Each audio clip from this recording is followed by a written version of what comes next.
এই সদরের উপজেলার চেয়ারম্যান সেই যে বাইজিৎ নামে যে কুলাঙ্গার, সেই কুলাঙ্গার আওয়ামী লীগের বাচ্চা একটি স্ট্যাটাস দিয়েছে, আপনারা ফলো করেছেন, যে ও বলেছে যে 3 ডিসেম্বর নাকি 6:22 আমাদের নেত্রী মারা গেছে। ওর স্ট্যাটাসে বলেছে, যেখানে ওর দৃষ্টতা এতদূর পৌঁছে গেছে যে আমরা কল্পনাও করতে পারিনি। আমরা সবাই নেত্রীর জন্য দোয়া করি। দেশি বিদেশি চিকিৎসক যারা নেত্রীকে দেখে তারা নেত্রীকে বিদেশ যাওয়ার এই বিষয় নিশ্চিত করেছে, বিদেশ নেওয়ার বিষয়। ও কুৎকার বাচ্চা কোন ধরনের ডাক্তার আমি বলতে পারি না, না ওর কোন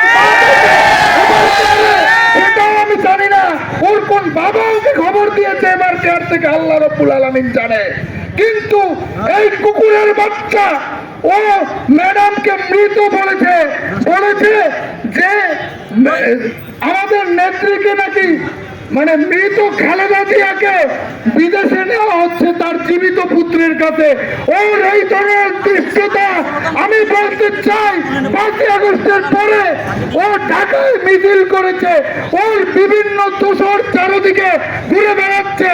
আমাদের ছেলেরা কিছু করলে সেইটা বলে মাফ করেছে, কিন্তু এই প্রশাসনের দুর্বলতার কারণে ও এত বড় দৃশ্যতা দেখাতে পেরেছে।